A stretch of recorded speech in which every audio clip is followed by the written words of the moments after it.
Bonjour, chers élèves. Ravi de vous retrouver sur cette plateforme nationale conçue pour l'enseignement à distance.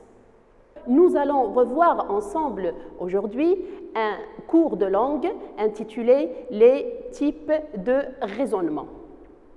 Cette activité a pour objectif de rappeler en premier lieu les différents types de raisonnement pour passer ensuite à en identifier les principales caractéristiques et valeurs.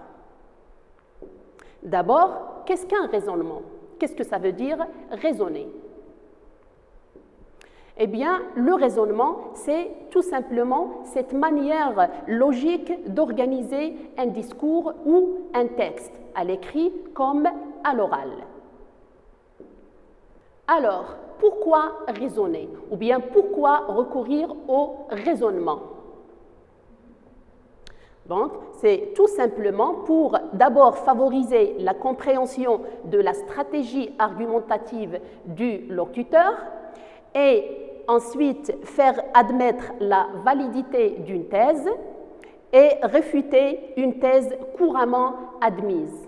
Le tout pour influencer la pensée du destinataire et l'amener ainsi à changer de position ou bien de point de vue. Alors, ce raisonnement-là, comment est-il constitué? Le schéma qui s'affiche sur vos écrans va nous apporter réponse. Eh bien, ce schéma reflète la construction du raisonnement. Comme vous voyez, le raisonnement est constitué d'idées générales, c'est-à-dire de différents arguments. Ces arguments qui, idéalement, doivent être suivis d'exemples illustratifs. Et bien évidemment, ils doivent être liés et articulés au moyen de connecteurs logiques qui introduisent notamment l'idée de cause, l'idée d'opposition, l'idée de conséquence et ainsi de suite. Le tout pour défendre une thèse, c'est-à-dire pour défendre une idée. À ce niveau, chers élèves, il s'avère opportun de vous rappeler la différence existant entre raisonnement et plan. Commençons d'abord par le plan. Plan, c'est tout simplement la structure du texte ou bien du discours qui est connu par ces trois fameuses grandes parties qui sont subdivisées en sous-parties, c'est-à-dire introduction avec ces fameuses sous-parties, développement avec ces sous-parties et conclusion avec ces sous-parties, comme vous allez voir dans la rédaction d'une production écrite. Par contre, chers élèves, dans un texte ou dans un discours ou oral ou écrit, le locuteur peut faire appel à plusieurs types de raisonnement. Et ces types de raisonnement, on va les voir tout de suite sur le tableau qui s'affiche sur vos écrans. Les types de raisonnement. Commençons d'abord par le premier type. Il s'agit, comme vous le voyez sur le tableau, du raisonnement inductif. Alors, pour le définir, on va dire, c'est partir d'un cas particulier pour aboutir à une loi ou à une proposition générale. Pour concrétiser, on va utiliser cet exemple emprunté au domaine scientifique. La banquise au pôle Nord fond, donc la planète est en train de se réchauffer. Donc, en partant de ce constat particulier, le chercheur a généralisé et a donné une loi plus générale en l'introduisant avec ou bien par le moyen ou bien par le connecteur logique donc qui introduit la conséquence.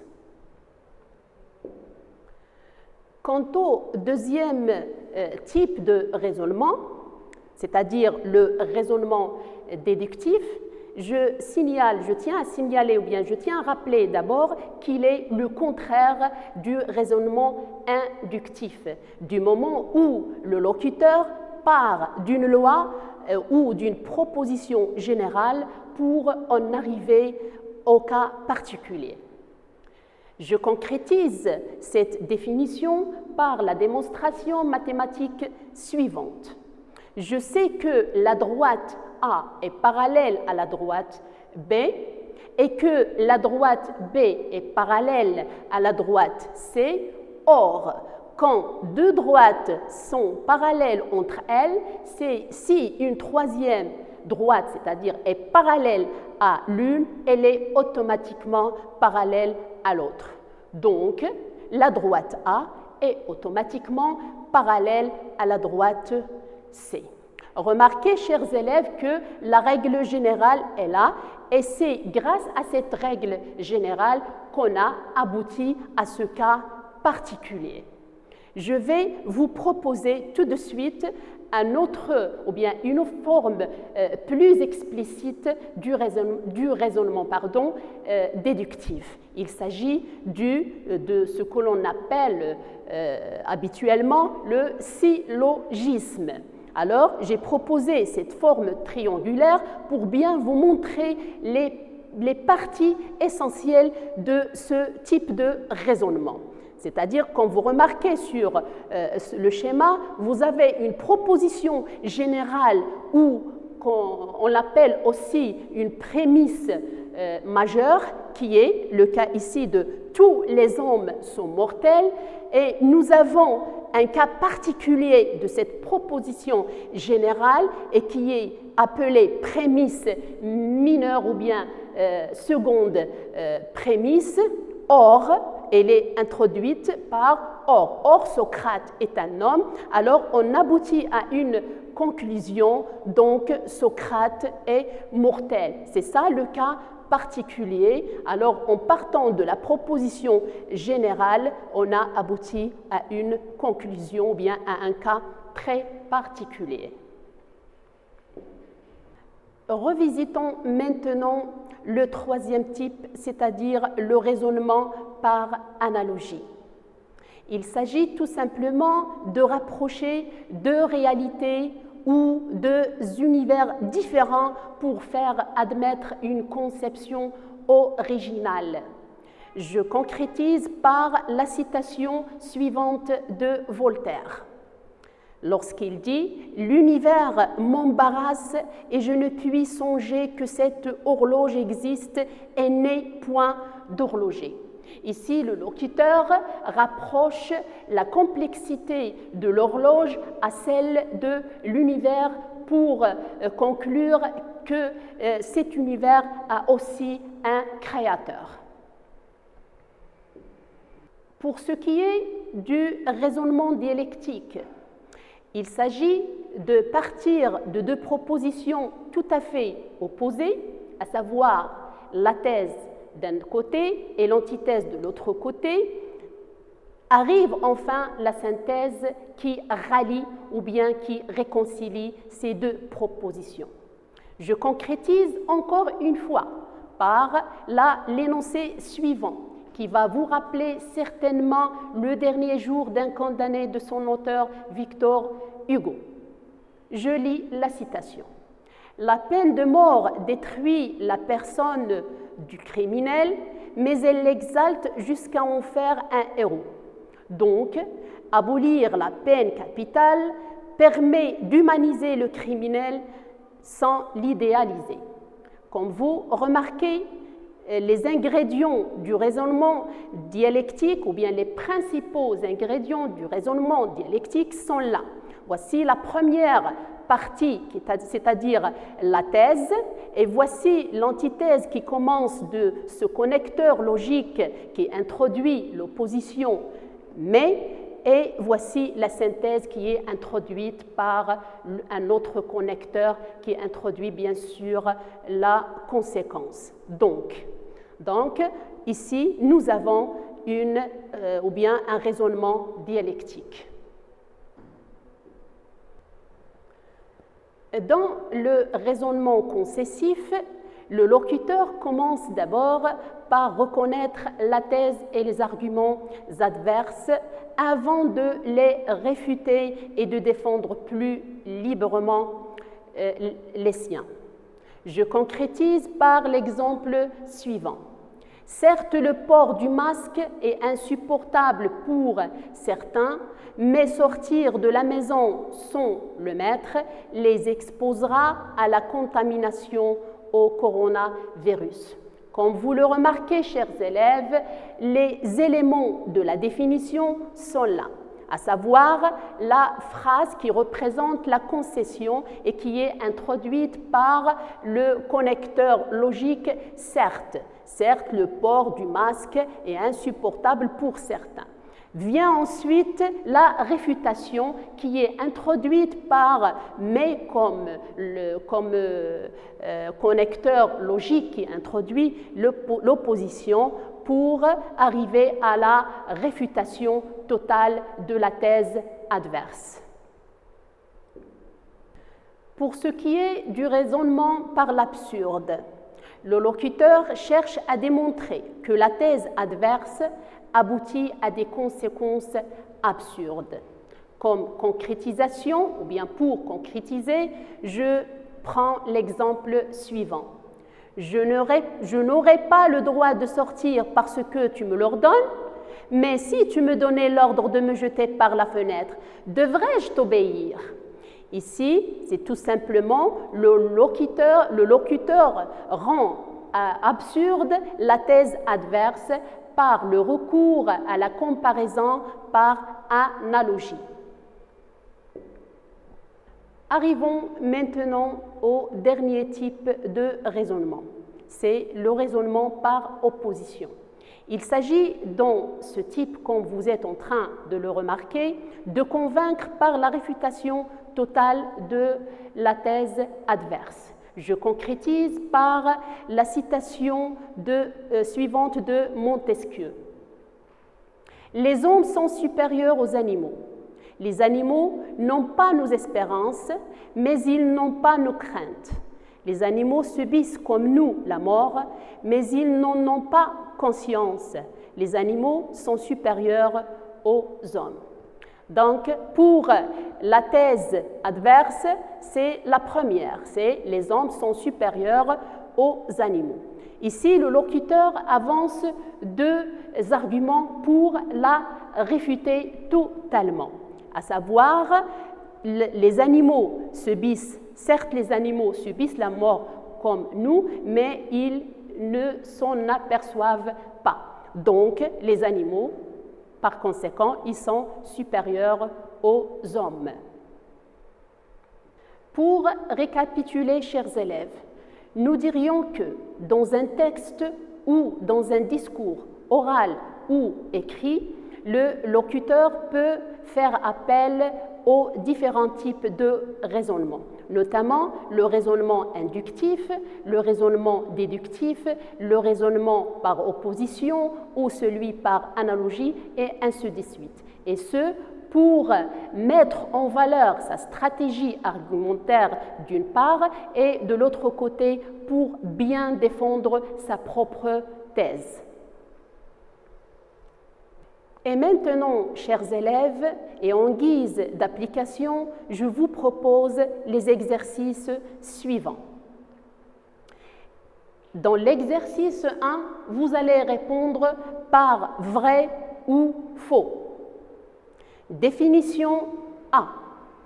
Le raisonnement par analogie semble donner raison dans un premier temps à certains aspects de la thèse adverse pour mieux la contredire dans un second temps. Je relis la définition. Le raisonnement par analogie semble donner raison dans un premier temps à certains aspects de la thèse adverse pour mieux la contredire dans un second temps. Définition B. Le locuteur part de faits particuliers pour conduire à une vérité générale. C'est le raisonnement déductif. Je relis la définition. Le locuteur part de faits particuliers pour conduire à une vérité générale. C'est le raisonnement déductif. Qu'en pensez-vous, chers élèves?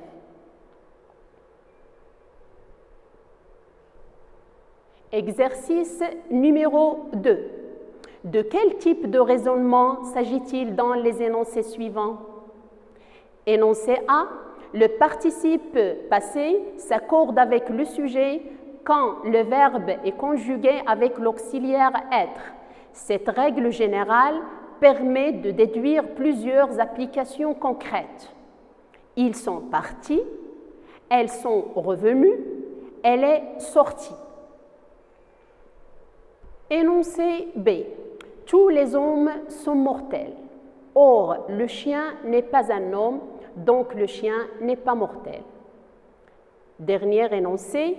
Certes, l'instinct pousse naturellement l'homme à se venger des exactions qu'il a subies, mais la mort d'un individu ne peut être cautionnée par la collectivité. Une citation de Maximilien Robespierre en 1791. Je vous accorde, chers élèves, quelques instants pour apporter des réponses à ces deux exercices. Et maintenant, chers élèves, je vous propose le corrigé suivant. Pour la définition 1, le raisonnement par analogie semble donner raison dans un premier temps à certains aspects de la thèse adverse pour mieux la contredire dans un second temps. Eh bien, la définition est fausse. Il s'agit bel et bien de la concession, c'est-à-dire il s'agit du raisonnement concessif. Tous les ingrédients sont là pour dire qu'il s'agit du raisonnement concessif. Il y a d'abord premier temps et second temps, c'est-à-dire le locuteur admet en premier temps une partie de la thèse adverse pour mieux la contrecarrer en second temps. Pour la définition B, le locuteur part de faits particuliers pour conduire à une vérité générale.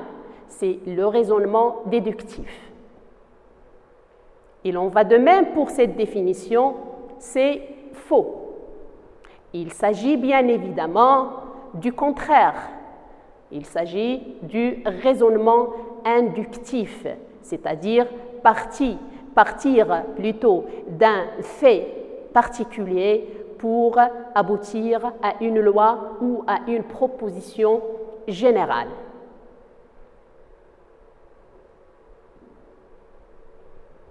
Pour l'exercice 2, qui porte sur les types de raisonnement, commençons par l'énoncé A. Le participe passé s'accorde avec le sujet quand le verbe est conjugué avec l'auxiliaire être. Cette règle générale permet de déduire plusieurs applications concrètes. Ils sont partis, elles sont revenues, elle est sortie.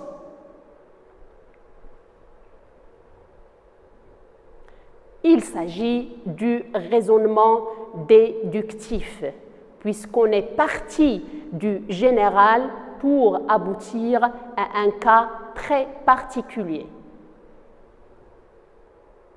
Énoncé B. Tous les hommes sont mortels. Or, le chien n'est pas un homme, donc le chien n'est pas mortel. Dans cet énoncé, il s'agit du raisonnement par l'absurde, du moment où le locuteur rend absurde la thèse adverse par le recours au syllogisme. Attention, dans cet énoncé, il ne s'agit pas du raisonnement déductif. Pour le dernier énoncé, certes, l'instinct pousse naturellement l'homme à se venger des exactions qu'il a subies, mais la mort d'un individu ne peut être cautionnée par la collectivité. Il s'agit dans ce cas du raisonnement concessif. Et comme vous remarquez, comme vous êtes en train de le remarquer, le locuteur commence par admettre une partie de la thèse adverse pour la réfuter totalement en second lieu. Ainsi, chers élèves, notre séance touche à sa fin.